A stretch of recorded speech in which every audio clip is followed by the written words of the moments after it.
Ojolani. Terima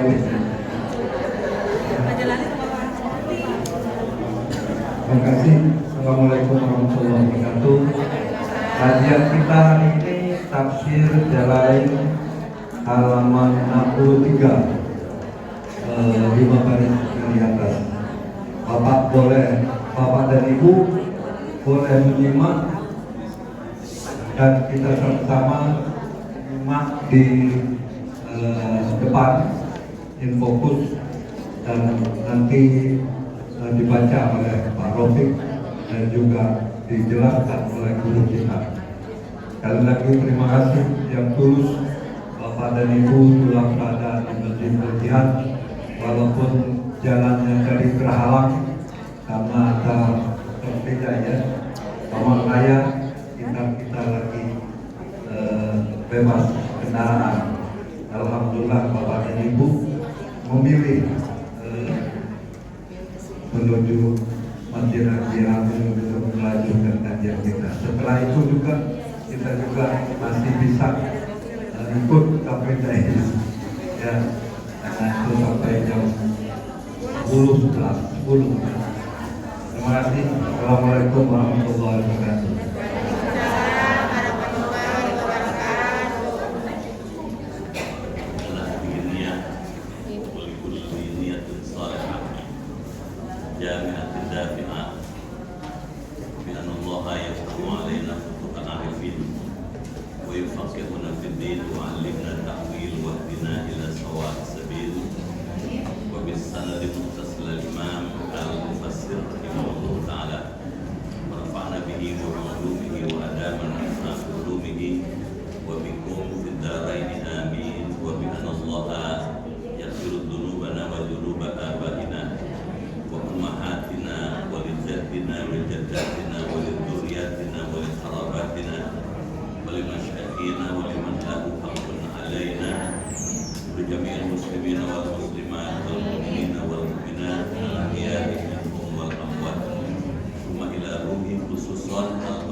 bin Ulaimi wa bi anna Allaha yuballighuna wa yuballighum wala siyama Diah Kurniawati binti Ulaimi, Rita Rahmawati binti Ulaimi, ila baitikal haram wa ziyarati qabri nabiyika Muhammad sallallahu alaihi wasallam warzuqna wa iyahum ziyarata Makkah wal Madinah salimin ghanimin farihin mabrurin mustabshirin birahmatika ya arhamar rahimin wa ila hadratin nabiyil mustafa rasulillah sallallahu alaihi wa alihi wasallam. Al-Fatihah.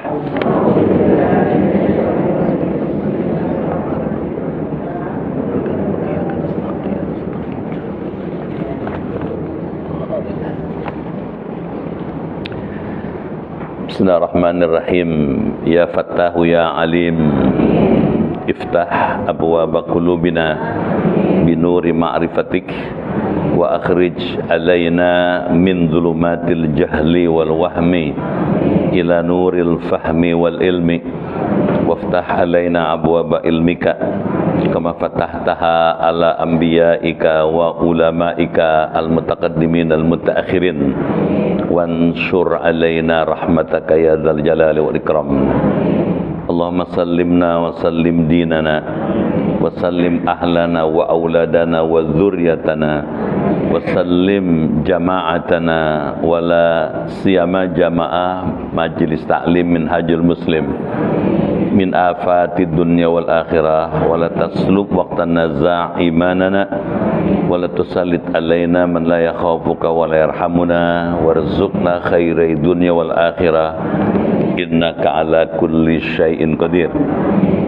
Allahumma ighfir lana wa liwalidina wa liman lahu haqqun alaina wa li jami'il muslimina wal muslimat wal mu'minina wal mu'minat al ahya'i minhum wal amwat.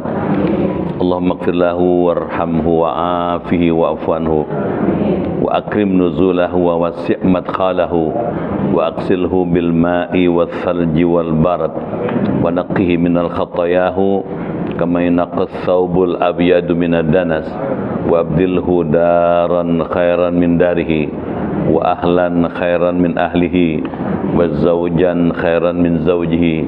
Allahumma ja'al jannata maswahu waj'al qabrahu almarhum Agung Kusmanto bin Ulaimi raudatan min riyadul jinan wa la taj'al qabrahu hufratan min hufarin niran. Allahumma anzil alaihi rahmatan wa maghfiratan wa nuran wa hijaban min adzabil qabri wa min adzabin nar bi rahmatika ya arhamar rahimin. Allahumma ballighna wa balligh man ma'ana min ahli baitina wa banatina wa auladina wa dzurriyyatina wa qarabatina wa jama'atina wa la siyama jama'ah minhajul muslim ila baitil haram wa ziyarati qabri nabiyika Muhammad sallallahu alaihi wasallam warzuqna wa iyyahuma khususan Diah Kurniawati binti Ulaimi, Rita Rahmawati binti Ulaimi, salimin ghanimin makbulin mustabshirin birahmatika ya arhamar rahimin. Rabbana taqabbal minna du'aana wa yassir lana umurana wahdina subulal salam. Rabbana atina fid dunya hasanah wa fil akhirati hasanah wa qina adzabannar walhamdulillahi rabbil alamin. Assalamualaikum warahmatullahi wabarakatuh. Bismillahirrahmanirrahim. Alhamdulillahilladzi khalaqal mauta wal hayata liyabluwana ayyuna ahsanu amala. Wassalatu wassalamu ala nabiyil mustafa wa ala alihi wa ashabihi ahli sidqi wal wafa, amma ba'd. Yang terhormat Ketua Majelis Ta'lim Minhajul Muslim, yang terhormat orang tua kita Bapak Haji Suroso, Bapak Ibu hadirin dan hadirat sekalian, keluarga besar Majelis Ta'lim Minhajul Muslim yang dimuliakan dan dirahmati Allah Subhanahu wa taala. Yang terhormat ibu-ibu di belakang yang sepuh-sepuh itu. Ibu Arbi, Ibu Eko, Ibu Lubis ya. Siregara Pelubis itu.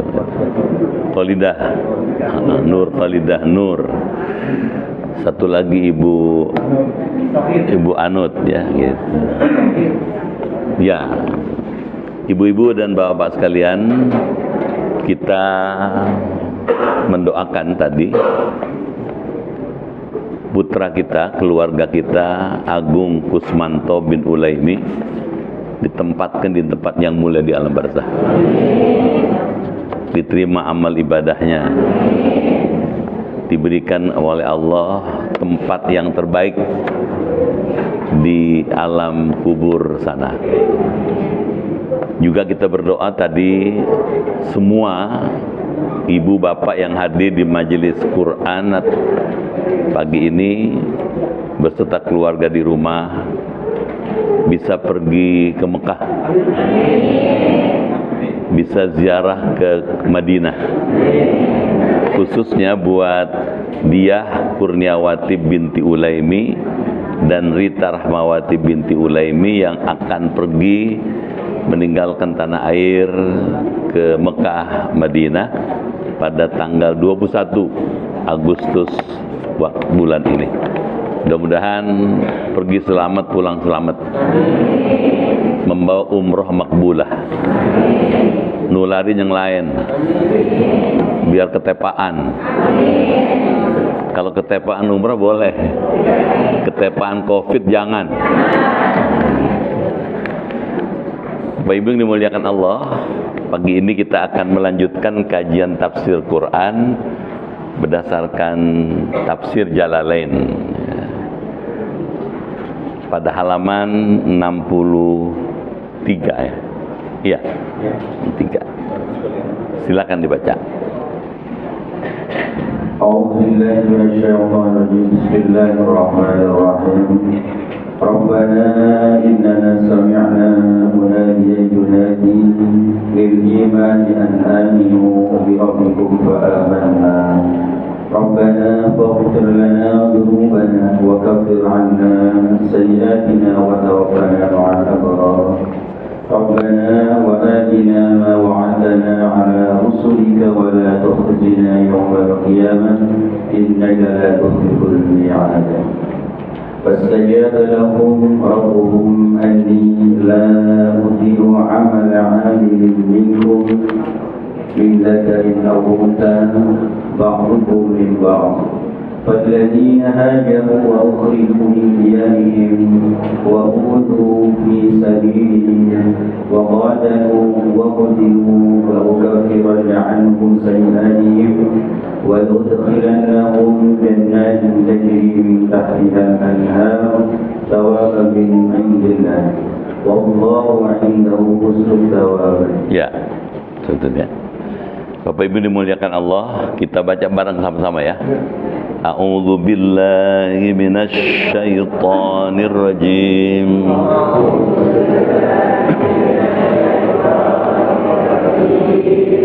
Bismillahirrahmanirrahim. Rabbana innana sami'na munadiyan yunadi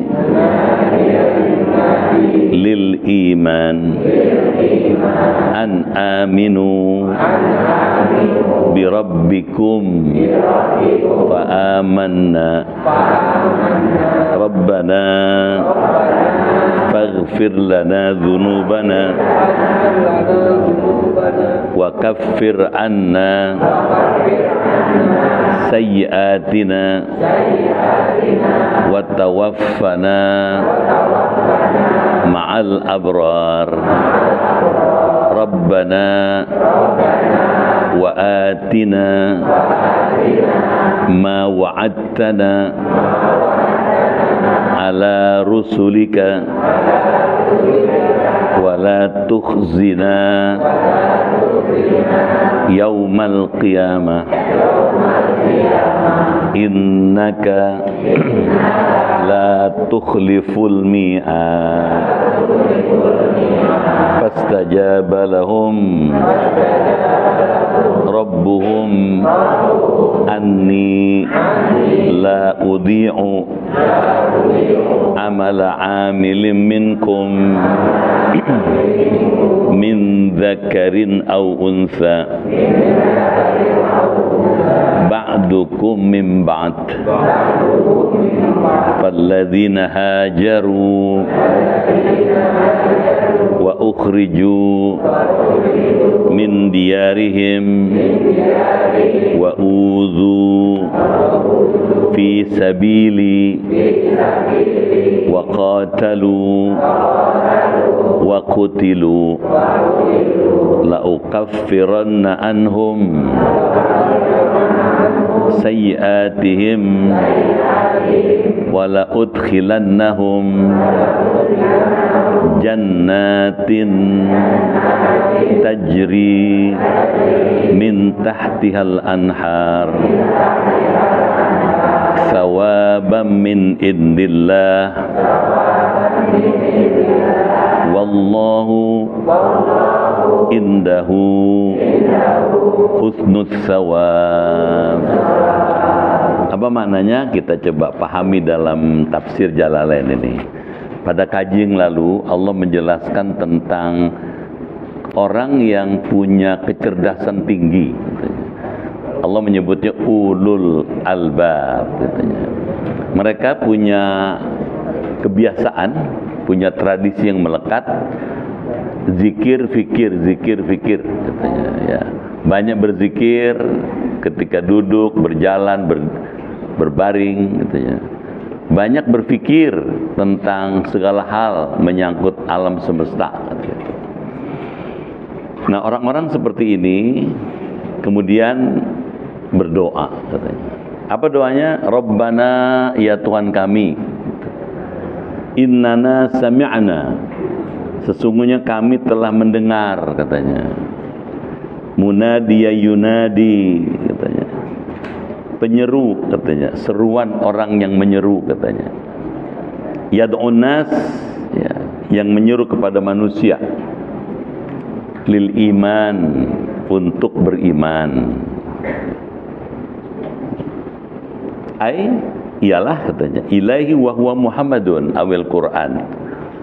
Yang dimaksud dalam ayat ini, dalam doa ini adalah Nabi Muhammad, dan kami juga telah mendengar Quran, katanya.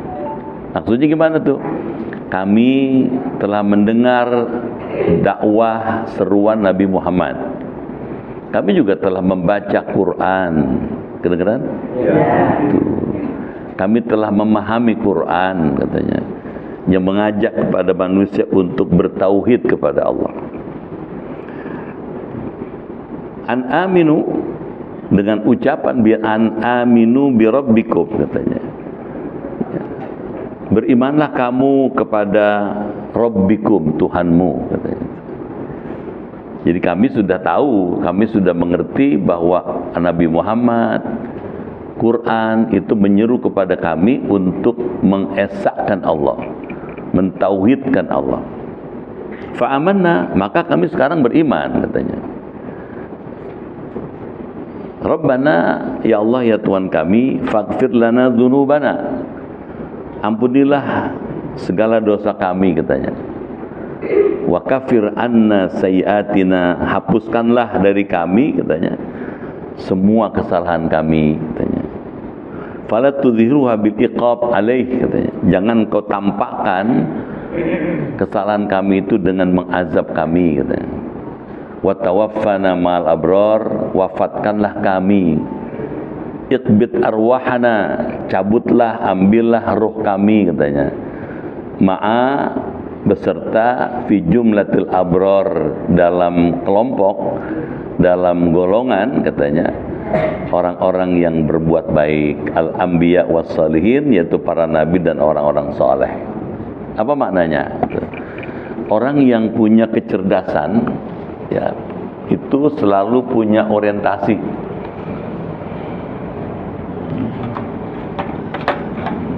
Orang yang cerdas, ya, ulul albab.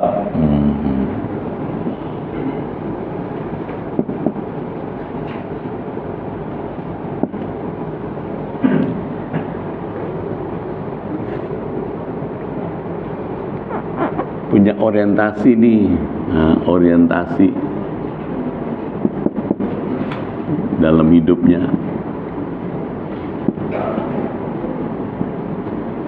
Apa tuh orientasinya? Yang pertama, mereka adalah orang-orang yang iman pada Allah, iman pada Rasulnya.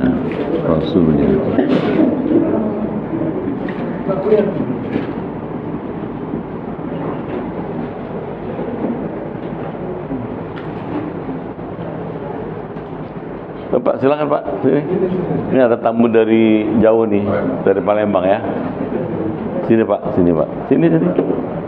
Atau enggak sana tuh? Lebih leluasa sini. Ya, ada tamu dari Palembang.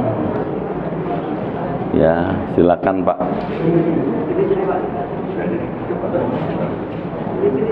Saya pernah kunjung ke rumah Bapak ini di Palembang. Iman pada Allah, iman pada Rasulullah, katanya gitu. Ya. Yang kedua, katanya, orang-orang yang punya kecerdasan seperti ini, ulul albab itu punya orientasi yang kedua, katanya, mereka selalu ingin hidup bersih, katanya. Hidup bersih dari dosa dan kesalahan.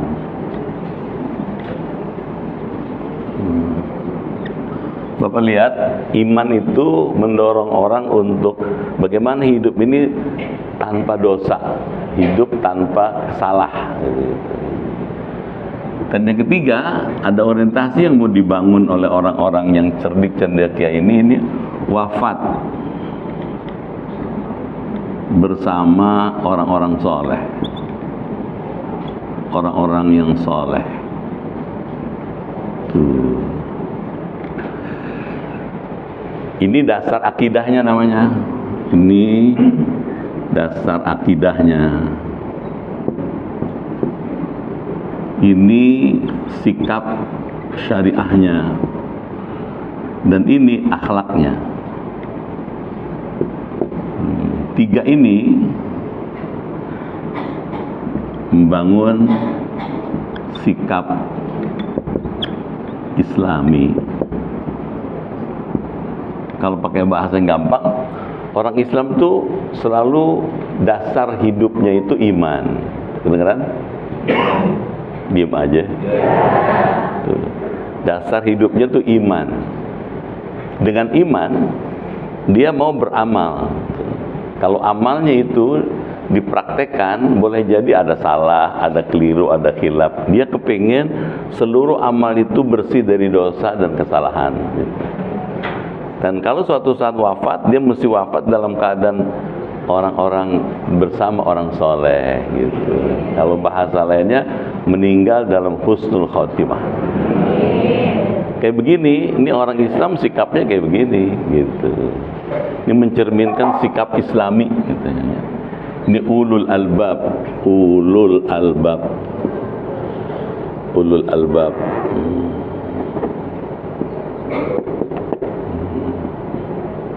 Ulul albab. Ya, hidupnya kayak begini, kayak gini. Kita kalau bisa hidup kayak begini. Ada imannya, ada akidahnya, ada syariahnya, ada akhlaknya. Kalau boleh disarankan, tausiahnya, doa ini boleh dibaca, bagus dibaca tiap hari. Bagus dalam sholat, di luar sholat, tuh, ya. Beriman pada Allah, beriman pada Rasul, hidup dalam keadaan bersih, ya. Bersih tanpa dosa dan kesalahan, diwafatkan dalam keadaan iman gitu, ya. Ini aja hidup sederhana, ya. Hidup yang tidak macam-macam gitu. Ini aja. Kayak gini aja sederhananya. Nah, terus ada lanjutannya nih. Mereka masih juga minta katanya. Rabbana, ya Allah ya Tuhan kami, kalau saya terjemahnya gitu. Wa atina, berikanlah kepada kami ma wa'adtana, apa yang selama ini telah Engkau janjikan gitu. Ya. Di Quran, di dalam hadis Nabi gitu ya. Ala rusulika, ya, melalui para rasulmu, ya. Apa tuh misalnya? Janji melalui para rasul minar rahmah, yaitu berupa kasih sayang. Islam itu mengajarkan hidup kasih sayang. Ibu bapak bisa duduk begini karena rahmat Allah. Gak ada sombong, gak ada benci, gak ada musuh, semua saudara. Dari jauh, dari dekat, tetangga, dari Palembang saudara semua. Gitu. Dari Citayam, dari mana lagi tuh, Meruya ya. Gitu. Mana? Selipi.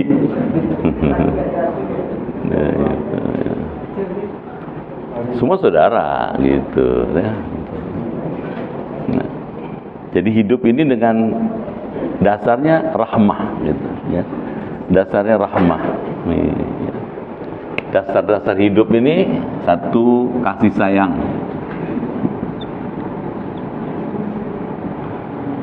Rahmah. Yang kedua katanya wal fadl, ya. Kita hidup di atas karunia Allah. Karunia Allah. Apa karunia Allah? Badan sehat, jalan kemari lancar, nggak ada alangan. Itu karunia Allah yang mahal itu. Ya. Kenapa mahal? Karena sehat itu berharga sekali. Rumah bagus, pangkat tinggi, mobil mewah, tanah lega, duit nggak kehitung, stroke.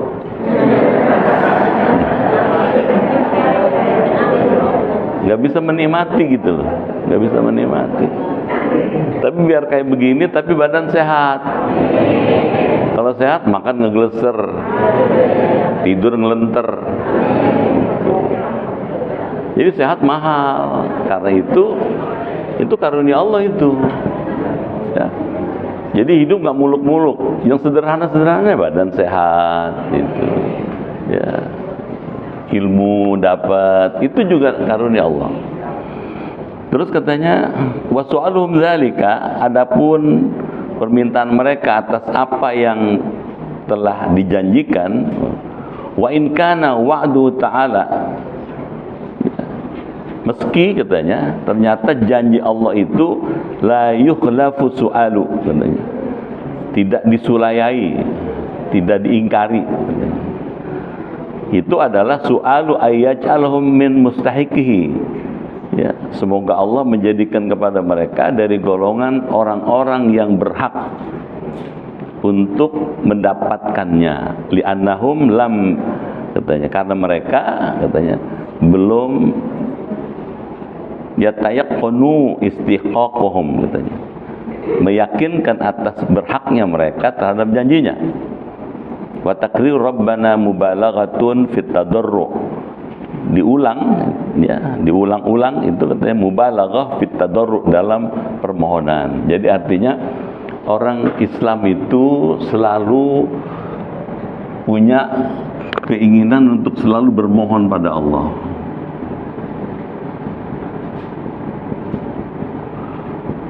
Mohon pada Allah ini bukan karena nggak percaya, tapi karena sungguh-sungguh gitu. Minta lagi. Doa ini terus dibaca tiap hari boleh. Bukan karena nggak percaya, tapi karena kita kepengen. Ya, diulang-ulang itu karena kita yakin dengan mengulang-ulang itu kita akan merasakan kemantapan hidup. Gitu. Ya. Wala tukhzina yaumal qiyamah. Dan janganlah engkau menghinakan kami pada hari kiamat. Yang bagus nih katanya hidup nanti di hari kiamat selamat. Nah, ini ada dua nih. Nah, ini. Hidup di dunia, di akhirat. Hidup di akhirat mulia. Tuh, hidup mulia. Tuh. Di hari kiamat hidupnya mulia katanya. Innaka la tukhliful mi'ad, sesungguhnya engkau ya Allah tidak pernah ingkar janji, gitu ya. Di dunia ya, selamat.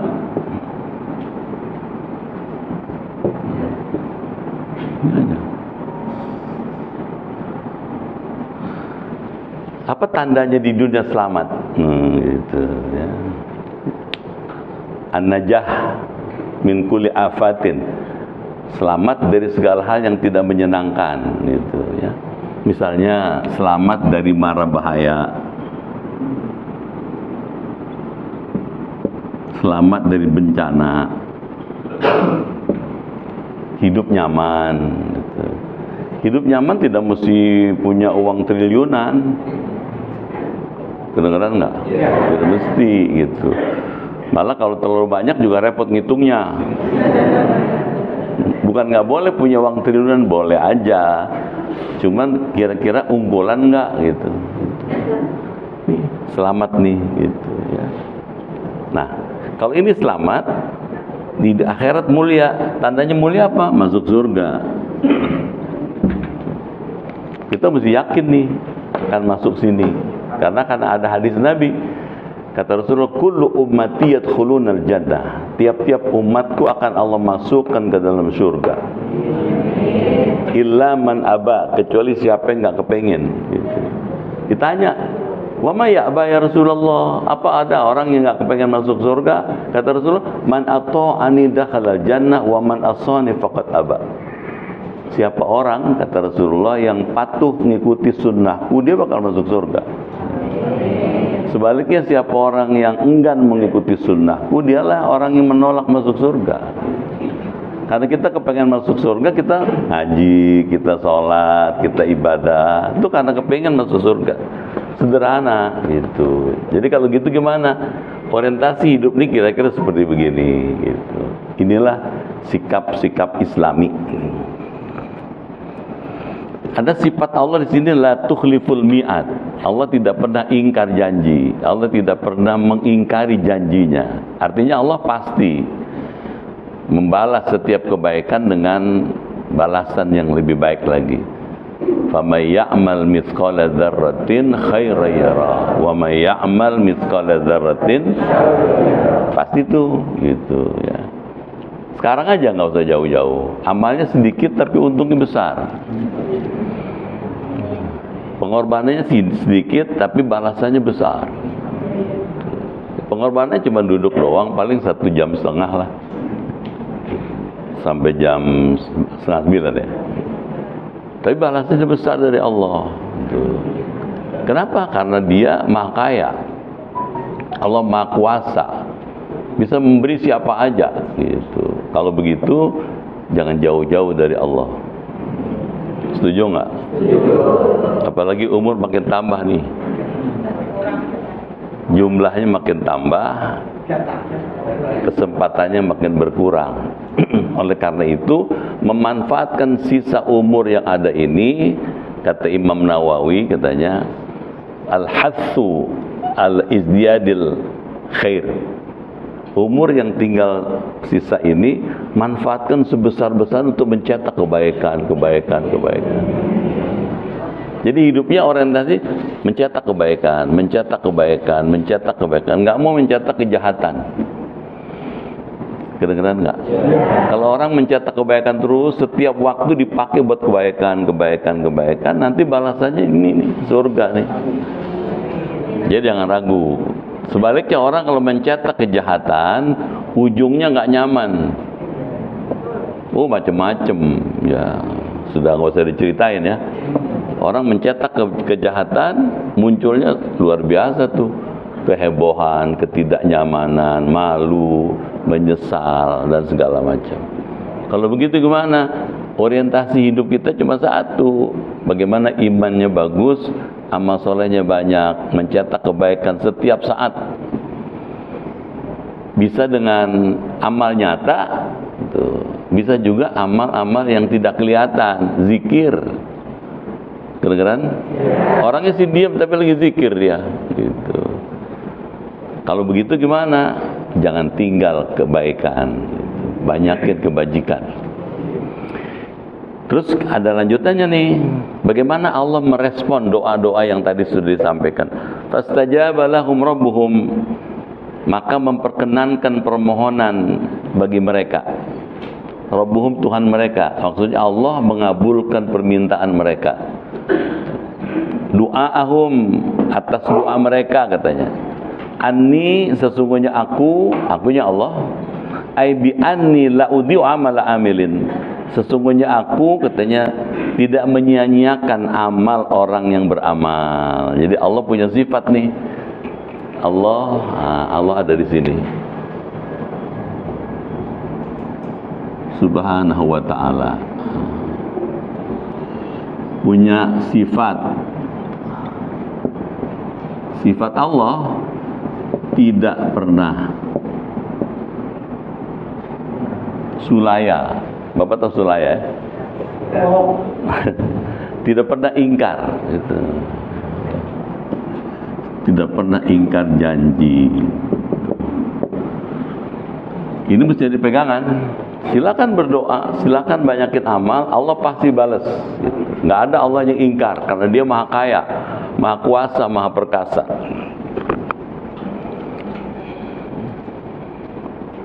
Bagaimana cara Allah mengabulkan doa manusia? Katanya, Anni la'udhi'u amal amili minkum. Saya, katanya, kata Allah, tidak akan menyia-nyiakan amal di antara kamu, min dzakarin aw unsa, baik laki-laki maupun perempuan. Maksudnya gimana?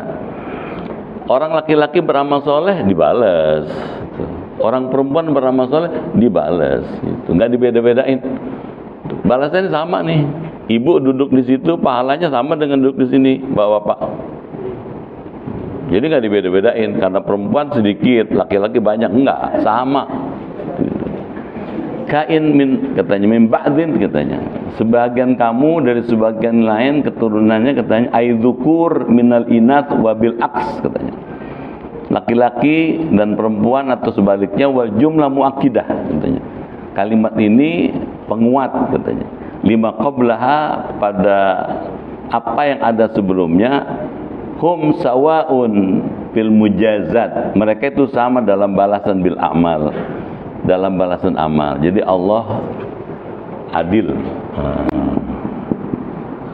Adil dalam segala hal. Tandanya adil apa? Memberikan yang sama, reward yang sama kepada orang yang beramal, baik laki-laki maupun perempuan. Kedengeran ya? Atau kita minum dulu kali ya? Kayaknya kurang minum nih. Oke. Udah dapat minum belum? Bismillahirrahmanirrahim.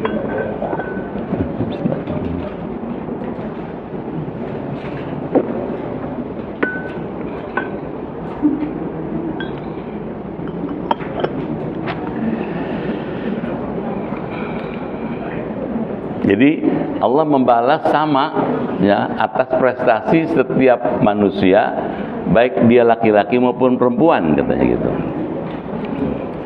Terus ayat berikutnya itu ada sebabnya. Nazalat lamma qalat Ummu Salamah. Ayat berikut ini turun karena ada perkataan dari Ummu Salamah. Ummu Salamah itu istri Rasulullah.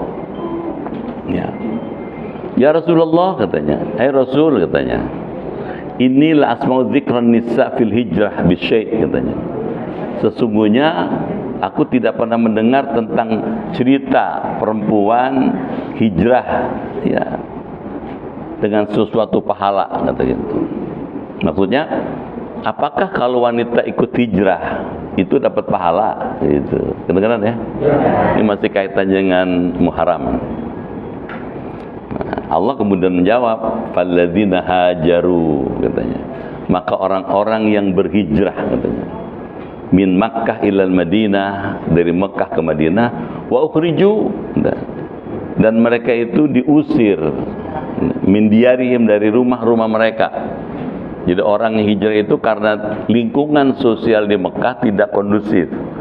Ya, orang-orang muslim di sana tuh diboikot. Kedengaran ya? Boikot ekonomi. Jadi kalau ada orang Islam mau belanja, yang jual orang bukan Islam, nggak diladenin orang Islam. Lama-lama umat Islam kesulitan makan, kesulitan minum gitu. Mereka hadapi dengan puasa. Ada boikot sosial gitu. Kalau yang satu Muslim, satu bukan Muslim, kakak beradik, ketemu di jalan, nggak boleh ngomong, nggak boleh tegur sapa. Kalau tegur sapa, itu ketahuan sama penguasanya, dihukum tuh yang musyrik.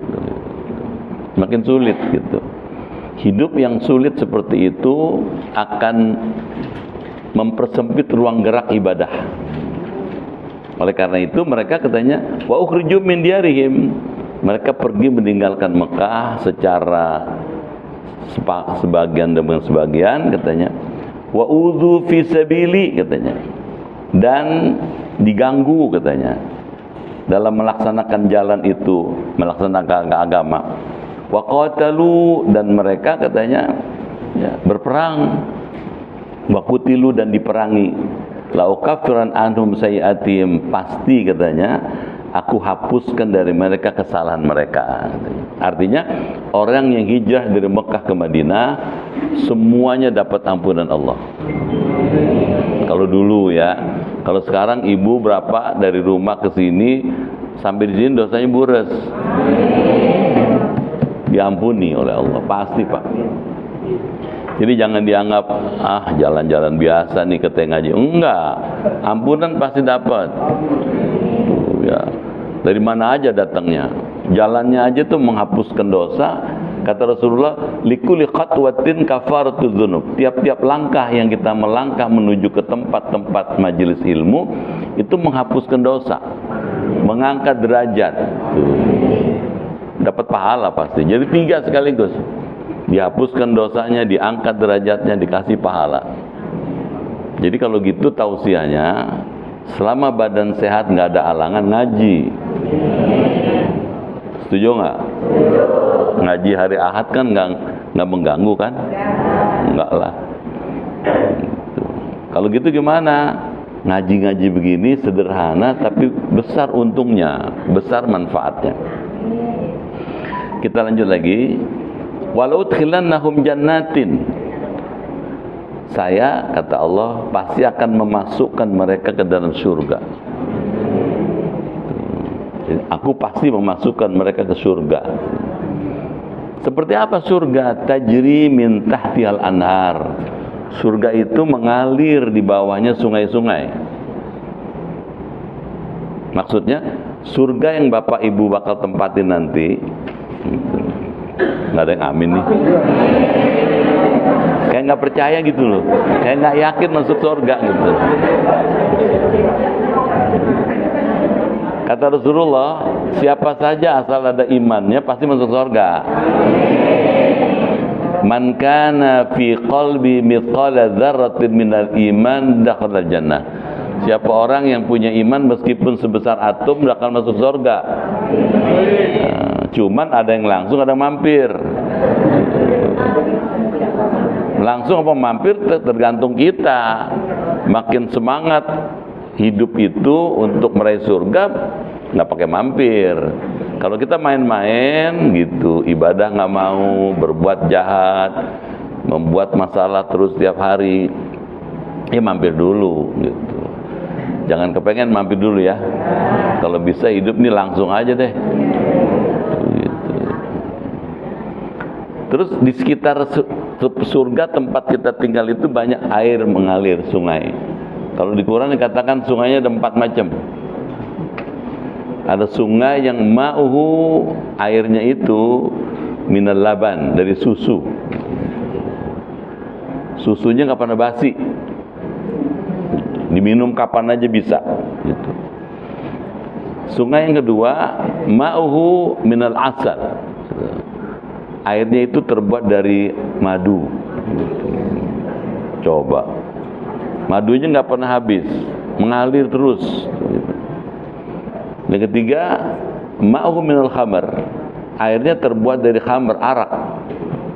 Araknya tidak memabokkan dan tidak bikin pusing. Dan yang keempat, sungai itu airnya air yang jernih, nikmat, nyenengin, adem, tidak ada virusnya.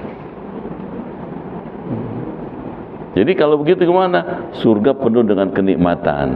Nah, ayat ini kalau dipikirin buat orang Timur Tengah, dia mikir, ya Allah, enak banget surga.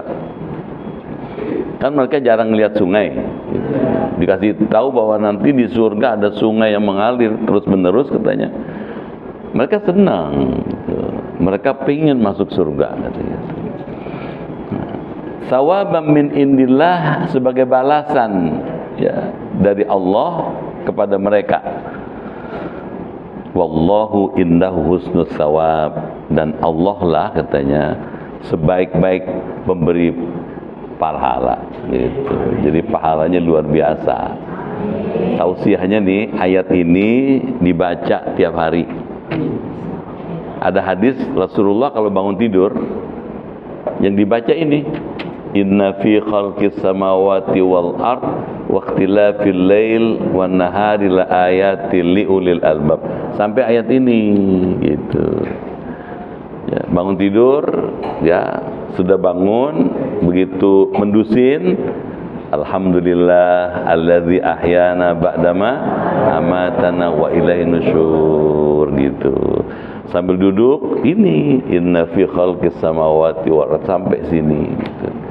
Udah selesai baru bersih-bersih wudu gitu. Udah selesai wudu baru sholat gitu. Tapi kalau bangun tidur sholatnya 13 rakaat. 2 rakaat sholat sunnah wudu. 2, 8 rakaat tahajud. Sisanya 3, 2, 1 witir. Jadi Nabi bangun tidur 13 rakaat. Makanya mulia gitu. Tausiahnya selama badan kita sehat, mampu, bagus nih ngamalin begini. 13 Ustadz katanya banyak amat. Kalau merasa repot gampang. Sekarang subuh 4.44 kalau nggak salah. Kalau 4.44 ibu bapak bangun 4:15, masih ada waktu tuh ya. Masih ada waktu sekitar 20 menit lebih gitu. Bersih-bersih 5 menit lah sampai 7 menit, wudu gitu. Sholat tahajud 2 rakaat, witir 1 rakaat masih keburu.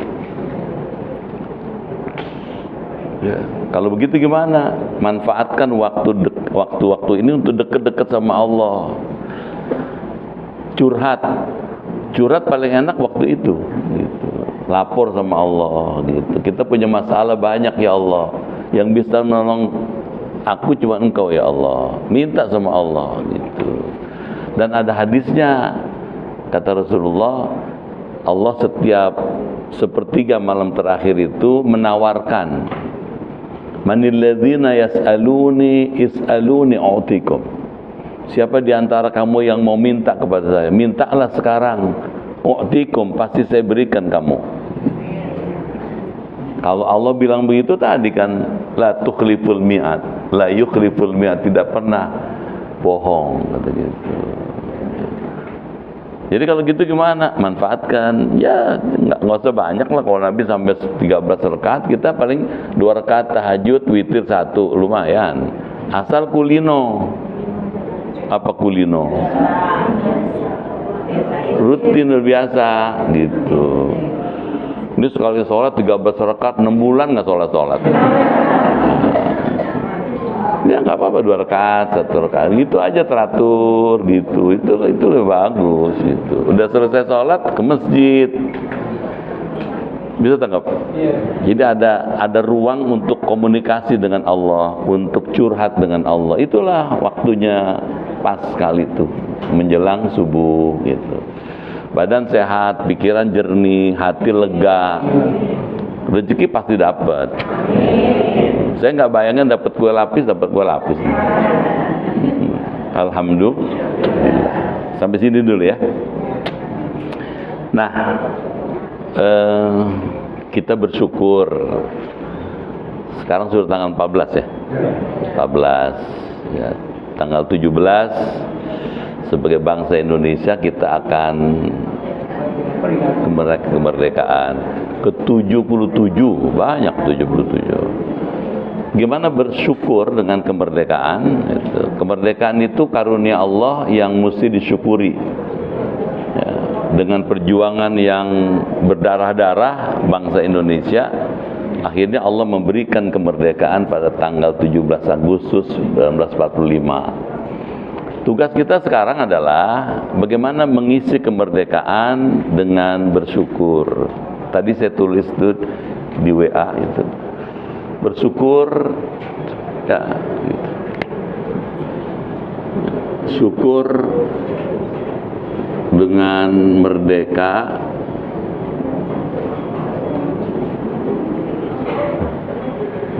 rame aja udah. Kalau ngomong merdeka nggak ada urusan sama agama nih, ada. Paham gak tuh ya? Ada. Gue pulang aja dah katanya. Satu, sebagai muslim bersyukur dengan apa?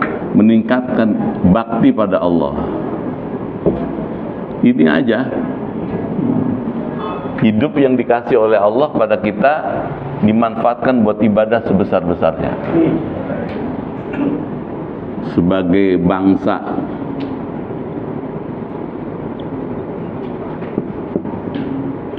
sebagai bangsa Indonesia kita berbagi manfaat.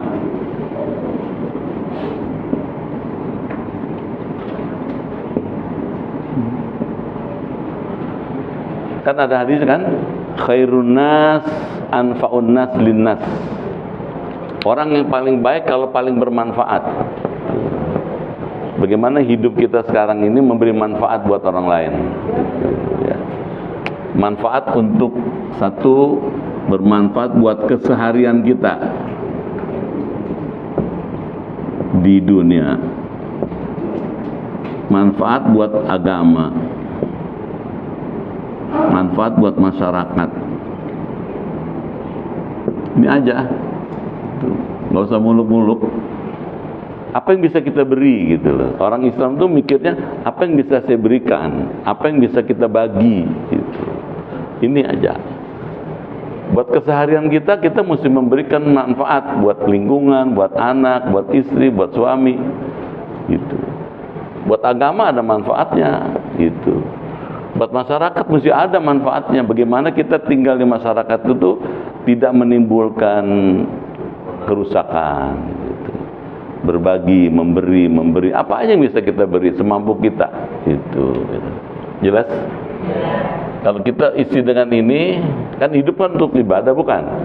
Nah, sebagai bangsa kita mesti memberi manfaat kayak gini. Ini aja ya. Setuju? Bagusnya kalau misalnya pas malam 17 banyak-banyak zikir, banyak-banyak doa gitu. Minta ke depan makin maju, makin berkah, makin sukses, jauh dari bencana. Tantangannya banyak ya, tantangan resesi, ekonomi dan lain-lain gitu. Sampai sini ngajinya, mudah-mudahan ada manfaatnya. Silakan. Bapak dan Ibu jemaah yang Allah rahmati dan muliakan Allah. Sesi selanjutnya adalah kita buka untuk pertanyaan ya kaitan dengan materi kita tafsir hari ini dari halaman 63 sampai dengan 66 kaitan dengan kajian kemarin dan kaitan dengan masalah yang dihadapi Bapak dan Ibu dalam meningkatkan iman dan takwanya. Silakan biar Ibu tidak nur. Salam. Ibu.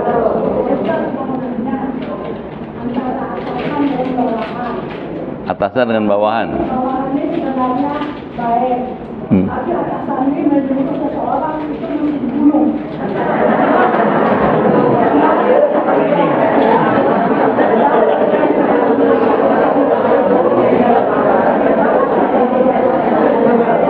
Ya. Ya. Nabi Muhammad itu memberitahukan kepada kita, anak buah itu, bawahan kita, ikhwanukum, saudara kamu katanya. Karena mereka saudara kamu, ayomi, lindungi, kasihi, sayangi gitu.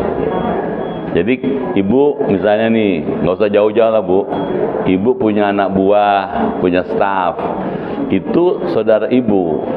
Apapun dia sukunya dari manapun dia, asal dia bekerja pada ibu, anak buah ibu, dia saudara ibu. Karena dia saudara ibu, dia mesti kita lindungi, kita kasih, kita sayangi. Tuh, kita beri dia katanya. Karena dia jasanya besar dalam memajukan usaha kita misalnya begitu. Jangan malah sebaliknya. Tuh. Dan kalau sampai apa yang ibu bilang begitu, itu tanggung jawabnya sampai di akhirat, Bu. Ya. Yang ibu tanya bukan muslim kebetulan. Kalau kita muslim, semua orang di bawah kita tuh saudara. Perlakukan dengan sangat baik, sayangi gitu. Misalnya kalau manggil anak buah, panggil dengan panggilan yang baik. Kalau nunjuk jangan nunjuk pakai kaki. Biar anak buah kita, biar pangkatnya rendah, kita hormati dia gitu. Beri penghargaan sepatutnya, selayaknya. Gitu ya, Bu.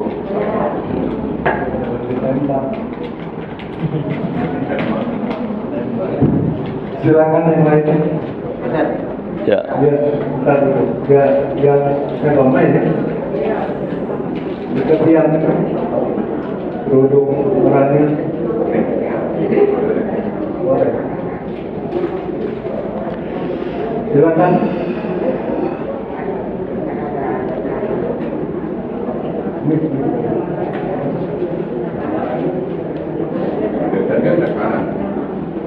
Geser, kiri. Assalamualaikum warahmatullahi wabarakatuh. Salam. Pertanyaan saya Pak mengenai bacaan hari ini, surga ya Pak ya, surga yang kita insya Allah orang muslim akan selamanya di surga kan. Maksud saya gini Pak, kalau kita muslim sampai kapan nih kita tuh nanti di surga, apakah tidak akan ada batasnya gitu Pak ya di surga? Terus bagaimana dengan orang-orang yang kafir, apakah dia akan selamanya di neraka dan tidak akan merasakan surga? Kedua pertanyaan saya Pak, sihir dan ilmu pelet itu kan di zaman Nabi Musa Pak. Apakah di zaman sekarang ini masih ada ilmu yang bisa percaya? Terima kasih. Baik. Berapa lama kita ditinggal di surga? Gitu. Orang masuk surga itu khalidina fiha abada. Mereka akan masuk surga selama-lamanya. Gitu. Gak ada batasnya. Tentunya. Ya. Tidak akan la yakhrujuna minha. Mereka tidak akan keluar dari surga. Siapa mereka? Kan ditanya itu. Dalam ayat lain dikatakan surga itu uiddat lil muttaqin, disediakan secara khusus buat orang yang bertakwa kepada Allah. Jadi kalau kita bertakwa kepada Allah, kita punya hak untuk masuk surga. Ibu jangan bayangin kalau ibu masuk surga lama-lama bete di sana.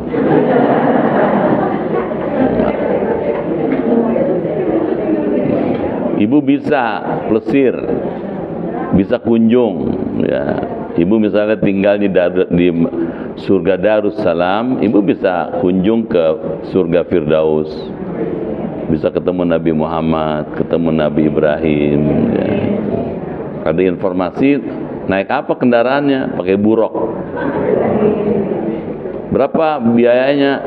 Biayanya dibayar di waktu di dunia. Kata Nabi, as-salatu thamanul jannah. Salat itu tiket masuk ke surga. Makin bagus salatnya, makin banyak salatnya, makin berkualitas salatnya, makin mahal tiketnya itu ke surga. Gitu. Jadi suka-suka kita nanti tinggal di sana. Ibu jangan khawatir. Gitu ya. Terus apakah nanti ketemu dengan suami? Ketemu, gitu ya. Ketemu dengan suaminya yang saleh, yang sama-sama muslim, ketemu gitu. Jadi ketemu lagi. Bahkan dalam surat Ar-Ra'd itu dikatakan Allah bisa mempertemukan dengan anak, dengan cucu, dengan keluarganya, bisa kumpul semua gitu. Selama mereka semuanya mukmin, muslim dan saleh gitu. Bisa ketemu ya.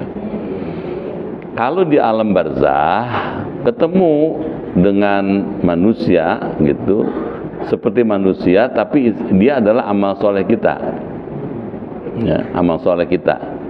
Ada seorang orang Palembang ya, Syekh Abdul Somad Al-Falembani, itu nulis kitab Siyarus Salikin. Kalau orang masuk ke kubur, itu nanti dia akan ditemani, kalau dia orang soleh, yang menemani adalah amal solehnya, sholatnya, puasanya, zakat, haji, umrah, sedekahnya. Itu dijadikan oleh Allah bentuknya seperti manusia yang jenisnya berbeda. Kalau perempuannya laki-laki, kalau laki-laki ya perempuan gitu. Jadi di surga, di kubur itu seneng dia berdua aja, ngobrol, bercanda aja, senang gitu. Ya, jangan khawatir ibu ya. Yang kedua apa tadi? Sihir teluh, tenung dan sejenisnya apa masih ada? Masih. Selama masih ada syaitan, selamanya ada. Gitu, ya. Memang menurut Quran sihir itu diajarkan pada zaman Nabi Sulaiman oleh dua malaikat Harut wa Marut. Gitu. Tapi Harut wa Marut ketika mengajarkan ilmu sihir itu ngasih tahu ini dimaksudkan sebagai fitnah, ujian iman kamu katanya.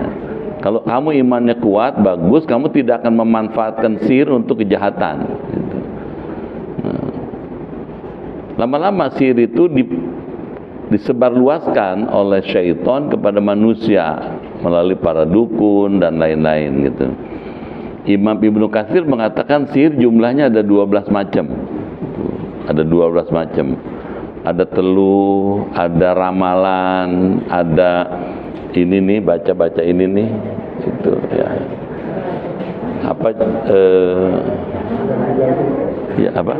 Ya, hipnotis termasuk sihir juga gitu ya. Ini rajah nih, itu juga semua ya. Jadi kalau gitu gimana? Masih ada, masih sampai kiamat. Lalu gimana menghadapi sihir gitunya? Sederhana jawabannya. Yang bisa mengalahkan sihir cuman Allah. Kalau gitu ibu berlindung kepada Allah dari gangguan sihir adalah amal yang paling pas. Dulu Nabi sering kalau mau tidur minta berdoa sama Allah, ya Allah lindungi aku dari sihir, kejahatan-kejahatan yang makhluk yang gaib, dari hewan-hewan yang buas. Lama-lama setelah turun surat Al-Falaq sama An-Nas, Nabi nggak baca doa itu lagi, yang dibaca Al-Falaq sama An-Nas. Tausiahnya kepada ibu bapak, kalau mau tidur jangan diem aja, sebelum tidur baca Al-Falaq, An-Nas. Lebih-lebih bagus lagi kalau ada Al-Ikhlasnya, Al-Falaq, An-Nas, sholawat, baca Rabbighfirli wali walidayya warhamhuma kama rabbayani shaghira. Ditutup dengan tasbih. Ada 4 tuh kata Siti Aisyah. Ya, kalau mau tidur 4 macam ini dibaca. 1, baca kalimat surat Al-Ikhlas 3 kali, Al-Falaq sama An-Nas. Kemudian baca sholawat. Yang ketiga Rabbighfirli wali walidayya sampai selesai. Yang keempat tasbih. Tuh. Kalau kamu tidur dalam keadaan ibadah. Kalau besok pagi bangun dalam ampunan Allah. Dan pasti kalau tidurnya sebelum tidur kayak begitu, dia dilindungi oleh Allah melalui malaikatnya. Kata Rasulullah, siapa orang membaca ayat atau surat dalam Quran sebelum tidurnya, arsalallahu ilahi ruhahu. Allah mengutus, bukan ruhnya, tapi malaikatnya. Jadi Allah mengutus malaikat. Jadi ibu tidur dijagain malaikat. Kalau ibu tidur dijaga sama malaikat, setannya ngeri ibu. Tidur kalau pakai tradisi Nabi kayak begitu nggak akan diganggu setan. Kalau ngimpinya bagus gitu ya. Kalau tidur nggak baca apa-apa, ngimpinya berseri, capek gitu. Habis ini habis itu kesono, waduh kemana-mana kelayaban dah karuan. Jelas ya Bu? Lawan. Hipnotis juga. Ada jamaah saya, suaminya eselon 2 Departemen Keuangan. Dia pergi ke Blok M. Mana Blok M? Bayoran. Belanja dia. Belanja itu ya. Nah, ketika Majestic. Waktu belanja di Majestic, dia keluar dari toko, ada orang nyolek begini. Ibu itu langsung ikut aja dia. Ayo Bu, ikut naik mobil si orang yang nepuk itu. Di jalan terus tanya, ibu punya ATM? Punya, katanya. Mampir dulu, keluarin. Sampai bures tuh uangnya, pindah lagi gitu. Tuh dianterin ke rumahnya. Ibu punya emas nggak di rumah? Ada, gitu. Ambil Bu. Dia nungguin tuh, yang nepuk itu tunggu di depan rumah. Ibu tuh turun aja tuh, ambil emas gitu, dibuka banunya, sampai di mobil, dia naik lagi ke mobil, dikasih, diserahin emasnya. Jalan lagi, di tengah jalan suruh turun dia. Nah begitu turun dari mobil itu, ibu itu baru sadar ternyata dia ditipu orang gitu. Saya kenal ibu itu, saya kenal suaminya gitu. Terus gimana supaya kita tidak kena hipnotis?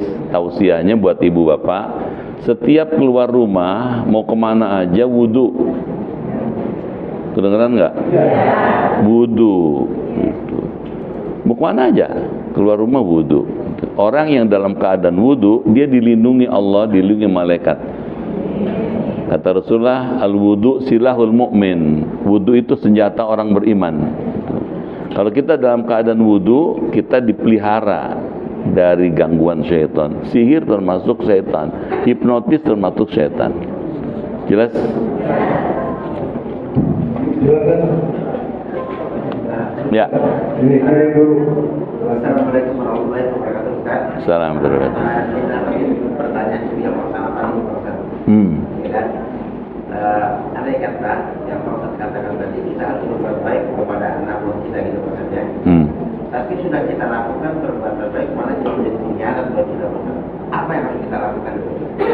Ya, kalau kita melihat ada perbuatan yang bertentangan, Nabi Muhammad mengatakan, man ra'a minkum munkaran falyughayyirhu biyadihi. Kalau kamu melihat ada kemungkaran, ada perbuatan yang bertentangan dengan aturan, robahlah dengan tanganmu. Yang dimaksud dengan tangan dengan hukum, dengan aturan. Jadi kalau anak buah bapak, staf bapak sudah diayomi, sudah diajarkan, dididik, diluruskan, masih juga berbuat yang menyimpang, ya dihukum pakai aturan gitu. Kan ada aturan organisasi, ada aturan negara gitu. Kalau sudah dirobah, kalau kita nggak bisa robah karena nggak punya aturan, nggak punya kekuasaan, maka kata Rasulullah, falyughayyirhu, ya, robahlah bilisani, dengan lisannya, kasih tahu. Kalau sudah dikasih tahu masih nggak berubah juga gitu, dan kita nggak mampu melakukan itu semua, baru yang ketiga doain gitu ya. Jadi nggak usah dibunuh, Pak.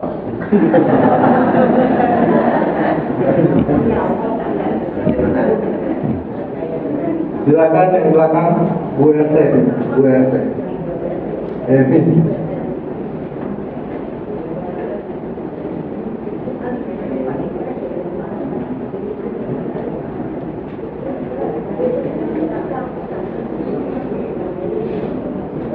Assalamualaikum warahmatullahi wabarakatuh. Salam.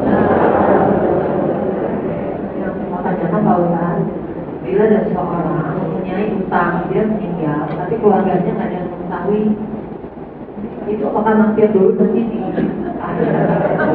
Ya, baik.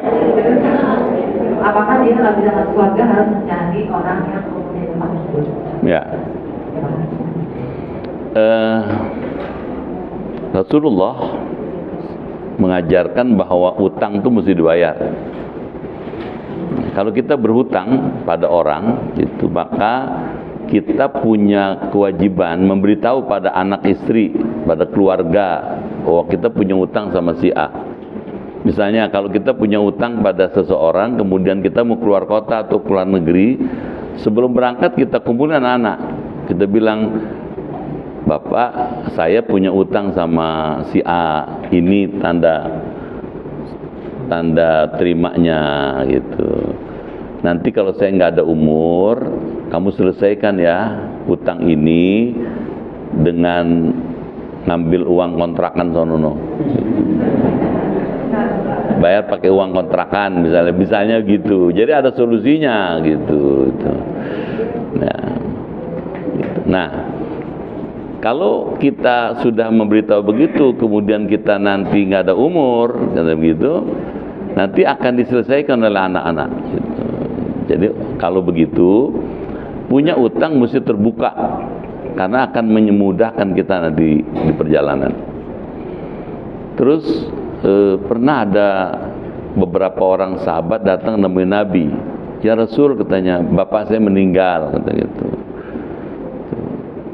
Terus kami datang memberitahukan kepada engkau, ya Rasul, berkenan mensolatkan orang tua kami. Gitu. Nabi tanya, ala hudainun, katanya, apakah orang tua punya utang enggak? Katanya itu. Punya ya Rasul. Gitu. Siapa yang menanggung? Katanya. Nggak ada yang nyautin. Ini anak semua nih. Nggak ada yang menanggung. Nabi nggak bersedia mensolatkan ayahnya. Ketika tahu Nabi nggak bersedia mensolatkan ayahnya, maka salah satu dari anaknya ngangkat, saya ya Rasul, saya yang bayar. Kata Nabi, ayo kita solatkan. Gitu. Nah kemudian Nabi mengatakan menyampaikan hadisnya, nafsul mu'min mu'allaqatun bidaini hatta yuqda anhu. Nyawa orang beriman itu terikat dengan hutangnya sampai utangnya dilunasi. Berdasarkan hadis itu, utang mesti dibayar. Kalau kita sampai meninggal belum sempat bayar, yang bayar anak-anak. Gitu. Kenapa? Karena kalau kita sampai nggak bayar, ada riwayat lagi dalam kitab Aqaid Al-Islamiyah, ruh itu setelah lepas dari jasadnya, ada yang tertahan, mahbusuna inda kuburihim, tertahan di depan kuburnya. Ada yang mahbusuna inda babil jannah, ada yang tertahan di depan pintu surga. Kedengeran nggak? Jadi ada orang yang mau masuk surga, dia nggak bisa masuk, tapi ada di depan pintu surga. Waktu ditanya kenapa kok tidak bisa masuk, padahal amal solehnya banyak, kebaikannya banyak, katanya mahbusuna biduyunihim, tertahan karena utangnya belum diselesaikan. Kalau begitu, kalau punya utang, kasih tahu anak, kasih tahu keluarga, terbuka aja, karena itu akan memudahkan kita. Itu sebabnya orang kalau mau disolatkan jenazahnya itu biasanya suka diumumin, ada kan? Apabila almarhum punya sangkut paut berupa utang piutang, harap berhubungan dengan kami ahli warisnya untuk diselesaikan. Tujuannya itu. Jadi kalau gitu gimana? Terbuka aja. Jangan ngutang nggak bilang-bilang. Ada ibu-ibu ngutang nggak bilang-bilang sama suaminya, akhirnya utangnya segudung gitu, selangit. Baru ketahuan setelah ditagih, terpaksa jual rumah. Biasanya nggak usah cerita ya, ada orangnya. Kalau gitu gimana? Kalau ibu mau ngutang, mesti sepengetahuan suami.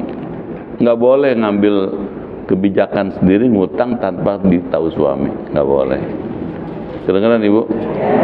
Meskipun ibu punya penghasilan, ada pekerjaan, ada uang sendiri, tapi ibu mesti kasih tahu, karena seluruh perilaku orang ada di rumah itu sepenuhnya dari tanggung jawab suaminya. Jelas ya? Enakan sih hidup nggak pakai ngutang. Paling enak tuh. Kalau ngutang biar kelihatannya enak tapi nggak jongjon. Paham nggak?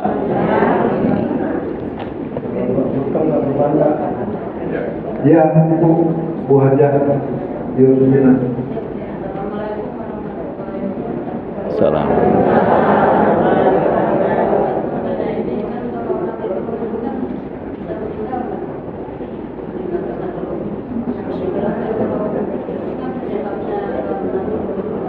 Ya Bu, coba pakai mic biar kedengaran. Kalau sudah ada dokter, ada apa umumnya? Kalau ada nggak orang bisa meninggal karena diteluh orang? oh, gini.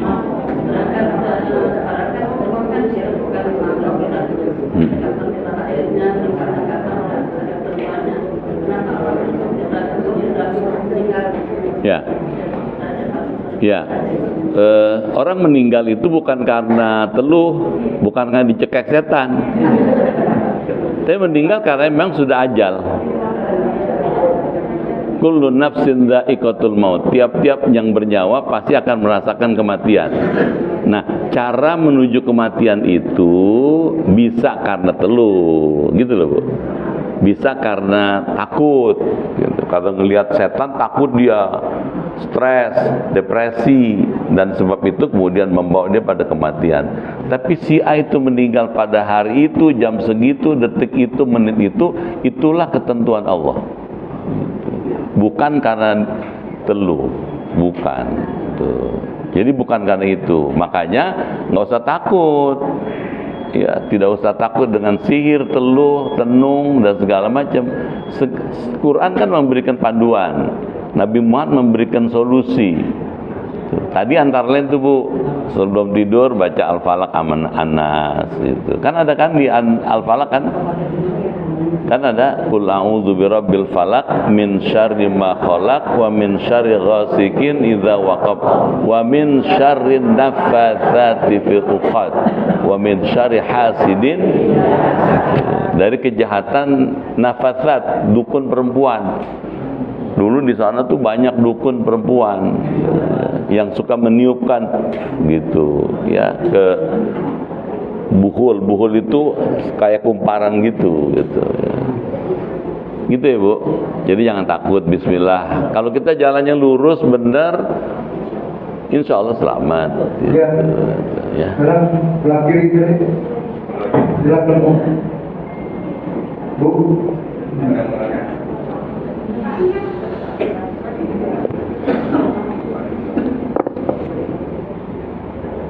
Silakan, masih ada.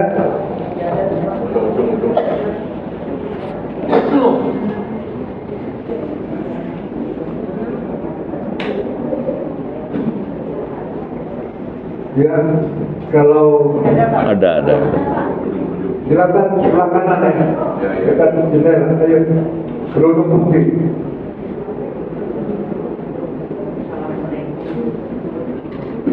Salam.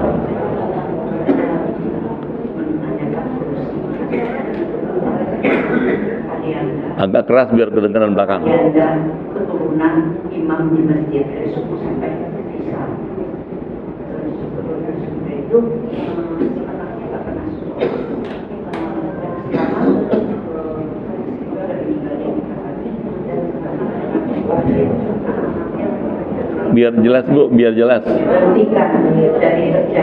Ada orang jadi imam masjid. Kalianda. Ya, Kalianda Lampung. ya. Hmm.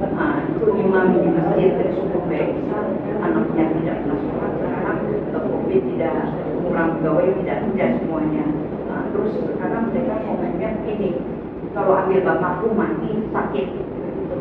Jadi akhirnya semua orang yang mendengar sama ibu. Yang kedua itu bilang ini, biar diamkan saja daripada ibu punya duit. Tapi jangan lupa nggak bisa ngapa-ngapain, kalau mati itu langsung nggak apa-apa.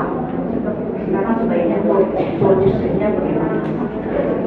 Gini, saya kurang bisa jelas menerima semua ya, tapi kira-kira seorang kepala rumah tangga, suami, apapun jabatannya, dia punya kewajiban dan tanggung jawab menjaga, memelihara itu agar anak istrinya tidak masuk neraka. Ayatnya sangat masyhur. Ya ayyuhalladzina amanu qu anfusakum wa ahlikum nara. Hai orang yang beriman, jaga dan peliharalah dirimu serta keluargamu dari ancaman api neraka. Berdasarkan ayat itu, seorang suami, seorang bapak, seorang kepala keluarga punya tanggung jawab bagaimana menyelamatkan istrinya, anaknya, keturunannya agar tidak masuk neraka gitu. Nah, oleh karena itu, kalau ada seorang bapak jadi imam masjid, anaknya nggak sholat, nah itu jadi masalah gitu. Kenapa sampai anaknya nggak sholat gitu? Apakah dia tidak mengajarkan anaknya sholat? Apakah dia tidak mencontohkan? Katakanlah dia sudah mengajarkan, sudah mencontohkan, tapi anak tetap tidak sholat. Pertanyaan lagi, udah nggak ditegur anaknya? Gitu. Sudah ditegur, tapi nggak berubah. Boleh, sudah dikasih sanksi nggak? Gitu. Karena mesti ada sanksi supaya anak itu nurut, gitu ya gitu. Bahwa kemudian anaknya sakit atau dan sebagainya, menjadi tanggung jawab seorang suami, seorang kepala rumah tangga bagaimana ketika sakit supaya dia tidak sakit. Itu Bu, ya. Jadi dia mesti bertanggung jawab. Jangan diem, jangan membiarkan. Anak nggak sholat dibiarkan. Dia mesti ada usaha terus mengingatkan gitu. Ayo sholat nak, gitu ya. Kalau sudah maksimal, sudah ngajak, sudah macam-macam, tetap nggak sholat. Nah, disinilah fungsinya seorang bapak mesti lihat bagaimana Nabi Nuh. Betul. Nabi Nuh punya anak 4. Betul. Salah satu di anak-anaknya tidak nurut, gitu. Kan'an namanya. Ketika Kan'an itu terapung-apung di atas banjir bandang dahsyat, Nabi Nuh sebagai seorang bapak tetap berusaha untuk menyelamatkan anaknya. Ya bunayya arkam ma'ana. Nak, mari nak naik ke perahu ayah nak, gitu. Ke kapal ayah nak, kata gitu. Itu anak memang anak dari sudah awalnya sudah tidak punya tanda-tanda saleh. Qala la, tidak katanya. Sa'awi ila jabalin ya'simuni minal ma'. Saya akan berenang ke gunung sana. Air nggak bakal naik sampai gunung gitu. Belum sempat ayahnya mingkem, apa mingkem? Tenggelam anaknya, Bu. Gitu. Nabi Nuh menyesal. Ya sangat-sangat menyesal. Kenapa nggak bisa nolong anaknya dalam jarak yang jauh gitu? Artinya orang tua biar bagaimanapun mesti punya naluri menyelamatkan anak, istri, keluarga. Karena biar bagaimanapun anak itu amanah Allah. Gitu ya, Bu. Diusahakan. Ibu orang Kalianda ya? Ya. Kakek saya tuh orang Jawa. Kakek saya dari ibu. Itu waktu masih muda itu transmigrasi ke Kalianda. Gitu. Jadi bisa ngomong Lampung kakek saya itu. Ngomong Lampung bisa gitu. Kalau kakek saya dari ayah saya ke Medan, ke Binjai, ke Marihat, ke itu Siantar itu. Jadi saudara-saudara saya dari ayah saya itu banyak orang Tapanuli, Tapsel, banyak orang Toba juga ada. Tapi Muslim gitu, ya. Yang Tapsel banyak. Adik saya yang paling kecil tuh nikah dengan Boru Lubis. Bisa ngomong Batak dia. Jelas ya? Cukup ya, penjelasannya. Karena ada acara lagi setelah ini ada satu anak yatim dan 2 bapak. Sudah saya datang. Kita akhiri kajian kita.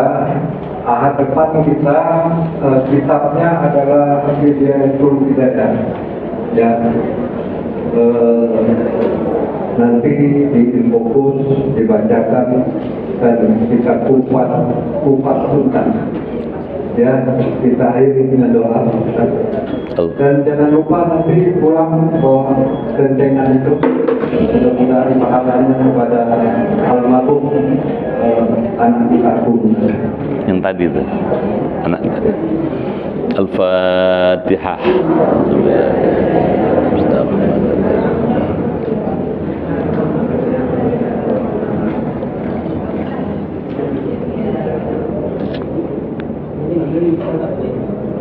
Bismillahirrahmanirrahim.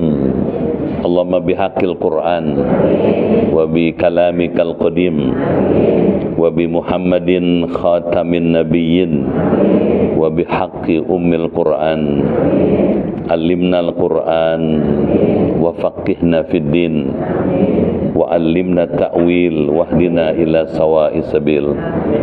Allahumma inna nas'aluka imanan kamilan wa yaqinan sadiqan wa rizqan wasi'an wa qalban khashi'an wa lisanan dhakiran wa badanan sabiran wal afwa indal hisab wa najata minan nar.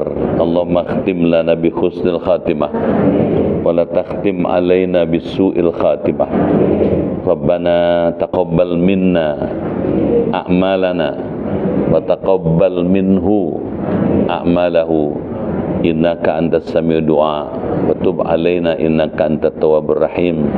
Rabbana atina fid dunya hasanah wa fil akhirati hasanah wa qina adzabannar walhamdulillahi rabbil alamin. Sekian, terima kasih, lebih kurang mohon maaf. Assalamualaikum warahmatullahi wabarakatuh.